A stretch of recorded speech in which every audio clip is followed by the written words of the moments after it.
நேர்காணல்களில் கூறப்படும் அனைத்து கருத்துக்களுமே ஜோதிடர்களின் கருத்துக்களே. வணக்கம் ஆன்மீக உண்மைகள் சேனல் நேயர்களே, நான் உங்கள் அன்பான சயின்டிஃபிக் வேதிக் அஸ்ட்ராலஜர் அஸ்ட்ரோ அரஞ்சி பேசுகிறேன். நல்லது நினைப்போம், நல்லதே நடக்கும். இந்த வீடியோவில் நம்ம என்ன பார்க்க போகிறோன்னா, தனுசு ராசிக்காரர்களுக்கு அக்டோபர் 2025 எத்தகைய ஒரு மாதமாக இருக்க போகுதுன்னு பார்க்க போகிறோம். சயின்டிஃபிக் வேதிக் அஸ்ட்ராலஜி முறையில் எந்த விதத்திலும் மிகைப்படுத்தாமல் உள்ளது உள்ளவாறு பார்க்க போகிறோம். பரிகாரங்கள் அது மாதிரி விஷயத்துக்கு போகாமல் எப்படி உங்களுடைய கிரக அமைப்புகள், கிரக பெயர்ச்சி, கிரக சஞ்சாரங்கள் உங்கள் வாழ்க்கையை அடுத்த கட்ட விஷயத்துக்கு நகர்த்தி எது மாதிரி கர்மா செயல்படுகிறதுங்கிறது நம்ம பார்க்க போகிறோம். இப்போ பார்த்தீங்கன்னா, ஆண்டு கிரகமாகிய சனி 4ஆம் இடத்திலிருந்து ராசியை 10ஆம் பார்வையாக பார்த்து 7ஆம் பார்வையாக தொழில் ஸ்தானத்தை பார்க்கும் பொழுது கடந்த 4-5 மாதமாக சனி பயிற்சி ஆனதுக்கப்புறம் சனி தனுசு ராசிக்காரர்களுக்கு நிறையா மாற்றங்கள் வாழ்க்கையில் இடம் சார்ந்த விஷயங்களில் நிறையா ஆக்டிவிட்டி, ப்ராப்பர்ட்டிஸ், மூவபிள் ப்ராப்பர்ட்டிஸ், தாயார், வேலை, தொழில் அது மாதிரி விஷயத்தில் முதல் இருந்ததோட சில உழைப்புகள் அதிகமாக தேவைப்படுகிறது. அதிகமான வேலை செய்ய வேண்டியிருக்கு, அதிகமான டைம் நம்ம ஸ்பெண்ட் பண்ண வேண்டியிருக்குங்கிற மாதிரி அமைப்புகள்லாம் நிறைய பேர்த்துக்கு தனுசு ராசிக்காரர்களுக்கு மாறுறதை நம்ம பார்த்துட்ருக்கோம். அதே சமயத்தில் குரு ராசியை பார்த்து சில கிளாரிட்டியும், இதுவரை பல செலவுகளும் ஒரு 2024 ஏப்ரல்லேருந்து 25 ஏப்ரல் வரைக்கும் ட்ராவலிங், சுப செலவுகள், கொடுக்கல் வாங்கல், கடன், இது எல்லாம் செய்து கொண்டிருந்த நீங்கள் இப்போ ஓரளவுக்கு படிப்படியாக பிரச்சனையிலிருந்து மீண்டு கேஷ் டிரான்சாக்ஷன், ஃபினான்ஷியல் ஃப்ளோலாம் பார்த்திங்கன்னா ஓரளவுக்கு பாசிட்டிவாக போகக்கூடிய ஒரு சில சீர்திருத்தங்களை செய்து கொண்டிருக்கிறீர்கள். குருவின் பார்வை ராசிக்கு இருக்கிறனால அந்த கிளாரிட்டி கொடுக்குறார். அதே சமயத்தில் ராகு 3லும் கேது 9லும் இருப்பது மிகவும் சிறப்பு. அதுவும் நல்ல ஒரு சஞ்சாரம். ஸோ பார்த்திங்கன்னா ஒரு விஷயம், ஒரு இடத்துல ஒரு சைடில் பார்த்திங்கன்னா நல்ல உழைப்பு, முன்னேற்றங்கள், வேலைகள். அதே சமயத்தில் ஒரு இடத்துல பார்த்திங்கன்னா பணம், செருப்பு, ஓரளவு கிளாரிட்டியோடு செயல்படுறது, தவறுகளிலிருந்து சீர்திருத்தி ஒரு நல்ல வழியில் போகிறதுங்கிற மாதிரி பல மாற்றங்களை நிறைந்த ஒரு அமைப்பாக தனுசு ராசிக்காரர்களுக்கு அக்டோபர் 2025 நடக்குது. கடந்த ஒரு 4 மாதமாகவே தான் ட்ரெண்டு. அதில் ஒரு மாதமாக அக்டோபர் மாதமும் இருக்குது. இதில் மாத கிரகம் பார்த்திங்கன்னா ராசி அதிபதியாகிய குரு ராசியை பார்க்குறதும், அந்த செவ்வாய்ங்கிற ராஜயோகாதிபதியாகிய செவ்வாய் 11ஆம் இடத்துல இருக்கிறார். ஸோ அது அருமை. ஸோ வீடு, இடம் சார்ந்த விஷயத்தில் நல்ல லாபம், விளையாட்டுத்துறையில் இருக்கிறவங்களுக்கு வெற்றி. ஏன்னா குருவின் பார்வை இருக்குது. மெடிக்கல் ரிலேட்டட், கேட்ரிங் துறையில் இருக்கிறவங்க, ரியல் எஸ்டேட் துறையில் இருக்கிறவங்களுக்கெல்லாம் சில நல்ல ஒரு மாற்றங்கள் கொடுக்கக்கூடிய அமைப்புகள் உண்டு. ஸோ இது மாதிரியான அமைப்புகள் இருக்கக்கூடிய தனுசு ராசிக்காரர்களுக்கு புதன் 10ஆம் இடத்துலேருந்து 11ஆம் இடம் வருவது இன்னுமே அருமை.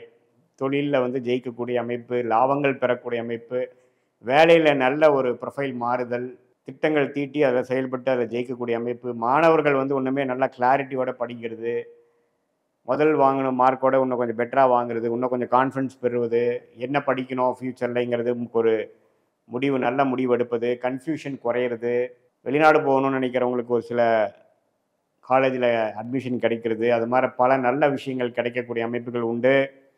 அதே சமயத்தில் சுக்கிரனும் பார்த்திங்கன்னா 10ஆம் இடத்துக்கு வருவது இன்னுமே தொழில், வேலை, மேன்மையை கொடுக்கக்கூடிய அமைப்பு. சூரியன் 11ஆம் இடத்துக்கு வந்தாலும் குருவின் பார்வை பெற்றிருக்கிறார். ஸோ நல்ல இதுவரை செய்த உழைப்புக்கு, கடந்த 6 மாதமாக நீங்கள் செய்த வேலை, கடினமான உழைப்பு, உத்வேகமான முயற்சி, அதுக்கு ஒரு நல்ல பலன் கொடுக்கக்கூடிய ஒரு மாதமாக, குறிப்பாக சொல்லப்போனால் செகண்ட் வீக்கிலேருந்து அக்டோபர் மாதம் 2025லேருந்து 4th வீக் ஒரு அடுத்த 20 நாட்கள் மிகவும் லாபங்கள் பெறக்கூடிய அமைப்பாகவும், பெனிஃபிட் அடையக்கூடிய அமைப்பாகவும், அந்த அனுகூல ரிசல்ட்டை பெறக்கூடிய அமைப்பாகவும் தனுசு ராசிக்காரர்களுக்கு இருக்குது. பொதுவாக சொல்லப்போனால் ஒரு பக்கம் சனி பல பிரச்சனைகள்னு சொல்கிறதோட பல சேலஞ்சஸை கொடுத்தாலும் அதை எதிர்கொள்கிற மனசையும் கொடுத்து அந்த சேலஞ்சஸையும் அந்த எதிர்ப்புகளை சமாளித்து அதன் மூலமாக வாழ்க்கையில் அடுத்த கட்ட முன்னேற்றம், பண விஷயமாக இருந்தாலும் சரி, சொத்து விஷயமாக இருந்தாலும் சரி, வேலையில் முன்னேற்றமாக இருந்தாலும் சரி, தொழில் முன்னேற்றமாக இருந்தாலும், படிப்பில் அடுத்த லெவலுக்கு போகக்கூடிய அமைப்பு எல்லாமே ஓரளவுக்கு தனுசு ராசிக்காரர்களுக்கு எதிர்ப்புகள் இருந்தாலும், பிரச்சனைகள் இருந்தாலும் அதில் முன்னேற்றமும் அந்த பிரச்சனைகளை எல்லாம் படிக்கற்களாக யூஸ் பண்ணி நீங்கள் வந்து அடுத்தடுத்து வாழ்க்கையில் ஜெயிக்கக்கூடிய அமைப்பு வந்து கண்டிப்பாக கொடுக்குறார். இது பொதுவான பலனே தவிர உங்களுடைய ஜென்ம ஜாதகத்தில் நீங்கள் எந்த தசாபுக்திகளில் போயிட்டுருக்கு, நீங்கள் எந்த லக்னத்தில் பிறந்தீங்க, இப்போ தசநாதனும் புக்திநாதனும் கோச்சாரத்தில் எப்படி போயிட்டுருக்கார் அப்படிங்கிறதெல்லாம் சயின்டிஃபிக் வேதிக் அஸ்ட்ராலஜி முறையில் எந்த வித மூட நம்பிக்கையிலும் போகாமல் மிகைப்படுத்தாமல் உள்ளது உள்ளவாறு நம்ம பார்க்கும் பொழுது இப்போது உங்களுக்கு என்ன தசை போயிட்டுருக்கு, என்ன மாதிரி ஆதிபத்தியம் செயல்படுது, அடுத்த வரக்கூடிய 6 மாதம் எப்படி, அடுத்த வரக்கூடிய 1 இயர் எது மாதிரி ட்ரெண்ட் மாறுது, எந்த பிராப்தங்கள் உங்களுக்கு காத்து கொண்டு இருக்கிறது, எந்த விஷயங்கள் உங்களுக்கு நடக்க காத்து கொண்டு இருக்கிறதுங்கிறதெல்லாம் தெரிந்து கொண்டுவேயானால் அதற்கு தகுந்த மாதிரி ஒரு முடிவுகளை எடுத்து தேவையற்ற சமய விரயங்கள் பொருள் விரயங்களை தவிர்த்து எதிர்நீச்சல் போடாமல் உங்களுடைய கர்மா என்ன சொல்கிறதோ உங்கள் பிராப்தங்கள் என்ன சொல்கிறதோ அதுக்கு தகுந்த மாதிரி முடிவுகள் எடுத்து வாழ்க்கையில் நீங்கள் எளிதில் வெற்றி பெற முடியும். இப்போ இந்திய வேத தோட்டத்தில் வந்து பார்த்திங்கன்னா இந்த ஒளி தத்துவம் மூலம் பார்க்கும் பொழுது எந்த மாதிரி விஷயங்கள் எப்போ நமக்கு பிரகாசமாக கொடுக்கக்கூடிய அமைப்பு இருக்குது, நம்ம எந்த தொழில் போகக்கூடிய அமைப்பு இருக்குது, நம்மளுடைய ஜாதகத்தில் எந்த பிராப்தம் இருக்குது, கல்யாணம் எப்போ நடக்கக்கூடிய அமைப்புகள் இருக்குது, தொழில் மாற்றங்கள் எப்போ, வேலை மாற்றங்கள் எப்போ, வெளிநாடு வாய்ப்புகள் எப்படி, படிப்பு எந்த மாதிரி டைமில் வந்து வரைக்கும் படிக்க போகிறோம், எப்போ வேலையை ஸ்டார்ட் பண்ண போகிறோம், எப்போ ப்ரொமோஷன் வரும், அரசு விஷயங்கள் உண்டா இல்லையா, இது மாதிரி பல விஷயங்கள் நமக்கு தெரிந்து அதுக்கு தகுந்த மாதிரி நம்மளுடைய வாழ்க்கையோட அன்றாட உழைப்புகளும் அன்றாட முயற்சிகளையும் நாம் ஓரளவுக்கு நம்ம சரி செய்து கொண்டே ஆனால் தேவையற்ற பொருள் விரயங்கள் தேவையற்ற சமய விரயங்களை தவிர்த்து நமக்கு தேவையில்லாத நமக்கு வாழ்க்கையில் வரப்போகாத சில பிராப்தங்களை நோக்கி நம்ம போகாமல் நமக்கு எது உடன்பட்டு இருக்கிறதோ நமக்கு எது கர்மாவுக்குள் வருகிறதோ அதை மறுத்தும் நம்ம மேற்கொண்டு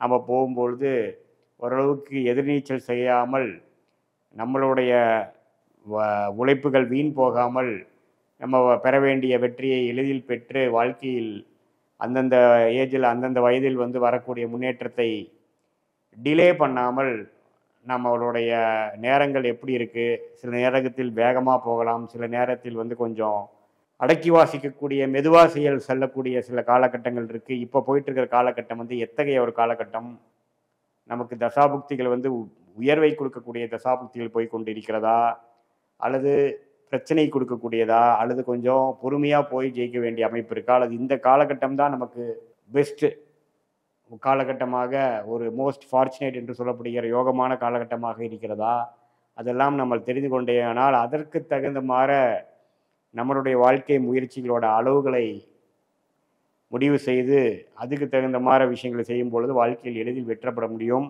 இந்திய வேத ஜோதிடத்தை கரெக்டான முறையில் நாம் உபயோகிக்க முடியுங்கிறதை கேட்டுக்கொள்கிறேன். மீண்டும் மற்றொரு காணொளியில் சந்திப்போம். நன்றி, வணக்கம்.